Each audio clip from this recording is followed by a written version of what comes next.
Okay, welcome everybody. The next part of the program is a very small one.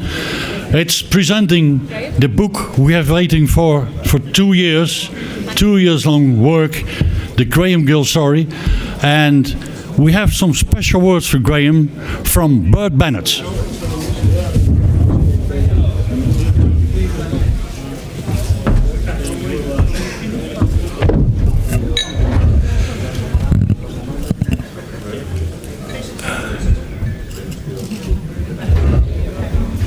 Bert, how are you?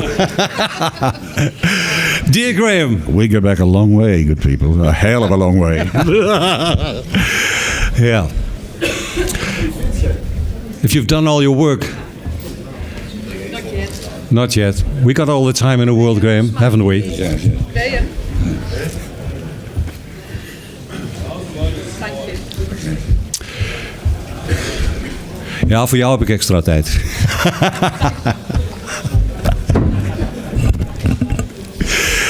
Okay, dear radio friends, dear Graham, Sir Gill. Flatter me. Yeah, we go back a long time, and this is a great day for radio, for offshore radio, and for you. Indeed, yes, it is. Yeah. 75, still alive. Who would have guessed? And finally, the book is there. Yeah. Finally, the book, which started all the way in Australia and ends up here in Amsterdam. I made a small part of it, and I'll want to join my thoughts on a day like today with you and the audience here. My first contact with Graham Gill goes back to 1969, when he returned to Enschede. I won't give you all the details, you can all read it in the book. Graham Gill returned to the famous Britain discotheque, owned by Henk Brusse. I worked there on Saturday and Sunday as a weekend job, as I was a student. I was a waiter, bringing the drinks around. Very good weight, too. Thank you. You dropped plenty of beer by me on the disc jockey cabin. But I got interested. I'd had worked there for 6 months, and we had other disc jockeys from Bauke, from Holland Telstar. Right, yeah. And Frederick Klomp, I say, well. We had other disc jockeys, and then all of a sudden, there came one of the disc jockeys who I'd been listening to on the offshore radio days. And it was completely different, and I was interested in music. I was interested in being a disc jockey because it was more sexier being a disc jockey than being a bartender. Yeah. That's life. So I got interested, and I listened how you build up your show, how you did things, and you taught me things. For instance, nobody of you will know how we cued the records at those days. Now you got your pre-amplifiers and things like that, pre-listening. But I learned how to do it with a cigarette paper between my fingers and put it on the needle. That's how you cue records in those days. Graham taught me. So I became interested, and Graham knew I was interested in being a disc jockey as well. So on the Sunday afternoon, we had matinees then as well. Graham said, "Bert, can you please spin the next 3 records for me? I got to go to the loo." Well, he went to the bar, had a few drinks, and I spent 5 records. And Graham said, "That was good, that was not good, that was good, that was okay. Why don't you do it this way? Why don't you do it that way?" This is how I learned it. Anyway, Graham got in trouble with the boss, left Enschede again. He hated Enschede then, because he was used to Melbourne, to London, to Amsterdam, and not a small town city like Enschede. He went back to Amsterdam anyway, but he had not forgotten me, and I had not forgotten him. So all of a sudden he called back and he said, "I'm working for Koen Bakker now, who's the manager of the Dizzy Man's band. And he's doing disc jockeys. Are you interested? We need some more disc jockeys for our organization." Disc jockeys at those days were Henny Huisman. Yeah. He was one of the disc jockeys. Reen Slope. Yeah. And Graham Gill, of course. Tony Allen also came over. Yes, Tony. Yeah. Can you pick that one for Graham? Tony Allen also came over. So Graham called me and said, "Why don't you come to Amsterdam? And why don't you come and work here?" So I went to Amsterdam. I worked in several clubs like the Foom Foom. I worked in the Smugglers in Bussum. I worked in Zaandam, in Alkmaar and Helder. I worked on Texel. And on a Monday night, after a few months, I was allowed to work in the Compass. which was the club where Graham worked. The Palace of Alice. The Palace of Alice, of course. It was the Palace of Alice was a very interesting place because I'd never worked in anything so interesting in my life before. It was an exclusive club for prostitutes and whores and you name pimps it. and drug dealers. Yeah. And it opened at 2 o'clock at night and it closed at 6 o'clock in the morning. Yes. But every time you play a request record, for all the whores we had to play I'm So Hurt by Timmy Euro. Yeah. Every time you play it, they paid you 10 guilders. Yeah. It was a great club, so I learned a lot then. But after half a year I decided to go back to the eastern part of Holland.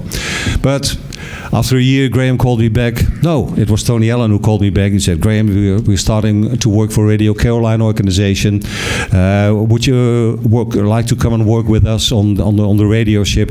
It was once again Graham. And that's why, Graham, I wanted to be here today and present you the first record of the first book. Because you've been of a great importance of my radio career, of my disc jockey career. And I want to thank you for that. And that's what I've written in the book. Oh, that's very kind, Bert. That's very, very nice. Thanks for being a great teacher and a good friend, Bert Bennett. That's very, very nice. Good people. That's the book. Yeah. One of the greatest disc jockeys of all time is Graham Gill.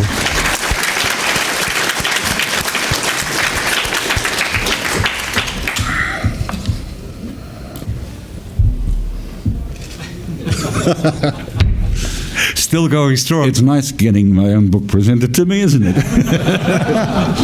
It took a long time to write it. I remember many years ago, because I came to Holland in a roundabout sort of way. Radio 3 and I know it closed down, and my visa for England had was only 4 days overdue. But a couple of weeks ago, a couple of weeks before that, I'd informed my mother in Australia that I was coming back early because I had a job to go back to at Radio 2RG in Griffith, one of my very favourite stations. Actually, the 2RG format was very similar to that of Radio 3 and I know. It wasn't swinging DJs. It was just more or less radio announcing and block programming. But when I got this letter from my mother, she said, on your way back to Australia, your stepfather Chris wants you to call into Holland, he was Dutch, and visit his sister and 2 nephews and niece in Rotterdam, which I did do. And then after 3 days spending time with his relatives, I came up to Amsterdam. And I thought I'd take a wander around for 2 or 3 days, have a look around, and I had a bit of a problem. I needed to take a pee, and I couldn't find a pissoir anywhere. And, for those of you who don't know what a pissoir is, it's a French word. You'll find loads of them still in Paris, and there's still a few around Amsterdam. It's a round metal thing where you sort of go in and hang it out and do your thing, and that's it, Very handy, those things.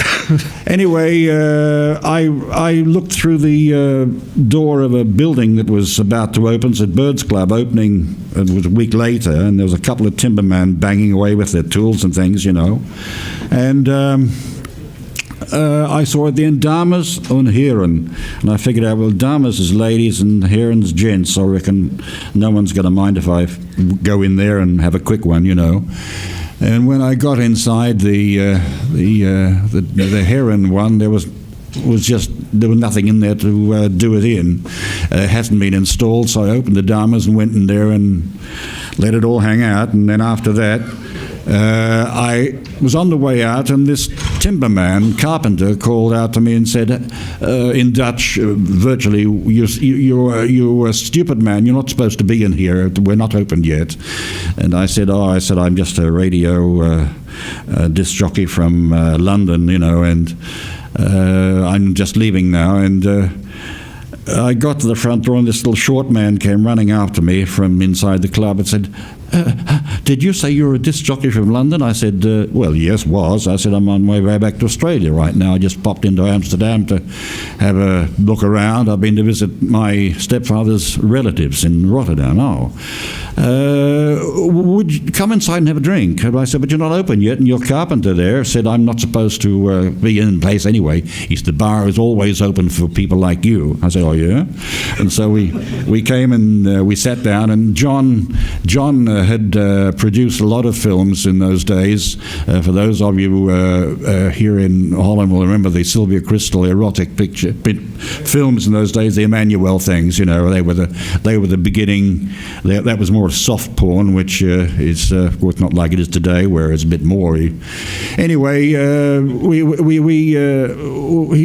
offered me a job. He said, I want an entertainment manager, and I need someone like yourself to present the artists on stage on the weekends, you know. And I said, I'm on my way back to Australia now. I said, really, I've got a job to go back to. I told them I'd coming back. I got to do a housewives show and a kids show Monday to Friday, etc. and more and more. And anyway, he told me there was a good price, and I was talked into that, and so that's how I more or less finished up, came to Holland, quite by accident. I mean, I didn't come looking for work, but I was very lucky at the time that work found me, and one thing led to another, as Bert has said. And for the rest, I'll have to say it's in the book. It's in the book, precisely, in the book. Yeah, yes, indeed. Graham, thank you very much, and congratulations.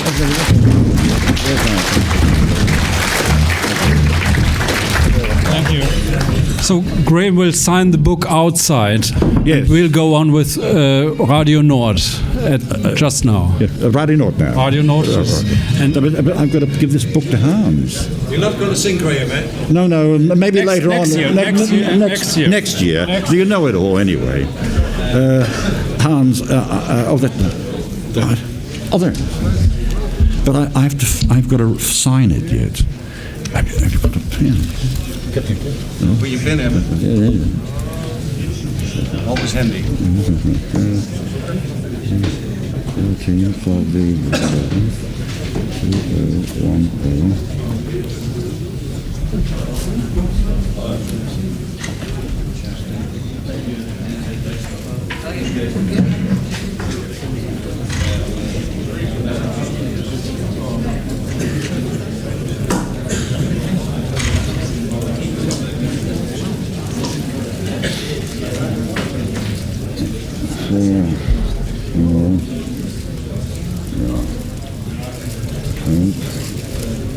Becomes a new book. Yes. Is that right? Is that more? Or is that all right? Is it good? What do we do now? We have now the next program. Oh, all right. Thank you so much. Okay. Radio Nord is coming up.